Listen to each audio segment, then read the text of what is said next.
Hi friends, రోజు మా కోడలు మాట్లాడి అలసిపోయిందంటండి. అందుకే ఈ వీడియోలో నేను మాట్లాడబోతున్నాను. ఈరోజు రెసిపీ వచ్చేసి బుడ్డ దోసకాయ పచ్చడి అండి. ఇది నాకు చాలా ఇష్టమైన పచ్చడి. ముఖ్యంగా మనందరికీ ఆరోగ్యమే మహాభాగ్యం కదండి. ఈ పచ్చడి వలన చాలా హెల్త్ బెనిఫిట్స్ ఉన్నాయండి. నాకు తెలిసిన కొన్ని హెల్త్ బెనిఫిట్స్ చెప్తానండి. బుడ్డ దోసకాయలో నీటి శాతం చాలా ఎక్కువగా ఉంటుంది. అందువలన ఇది శరీరాన్ని చల్లబరుస్తుంది. ముఖ్యంగా వేసవిలో డిహైడ్రేషన్ రాకుండా కాపాడుతుంది. A few moments later. ఇందులో ఉండే ఫైబర్ వలన జీర్ణక్రియ మెరుగవుతుంది. గ్యాస్, మలబద్ధకం లాంటి సమస్యలు తగ్గుతాయి. బరువు తగ్గాలనుకునే వాళ్ళకు కూడా చాలా మంచిదండోయ్.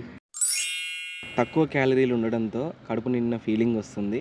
అనవసరంగా ఎక్కువ తినాలనే కోరిక తగ్గుతుంది. ఇది చర్మ ఆరోగ్యానికి కూడా చాలా మంచిది. శరీరాన్ని లోపల నుంచి హైడ్రేట్ చేసి చర్మం మెరిసేలా చేస్తుంది. వైటమిన్ సి ఉండడంతో రోగనిరోధక శక్తి పెరుగుతుంది మరియు పొటాషియం వల్ల బీపీ నియంత్రణలో ఉంటుంది. గుండె ఆరోగ్యానికి సహాయపడుతుంది. ఇది లివర్ ఆరోగ్యానికి కూడా చాలా మంచిది. శరీరాన్ని డీటాక్స్ చేయడంలో సహాయపడుతుంది. 1 hour later.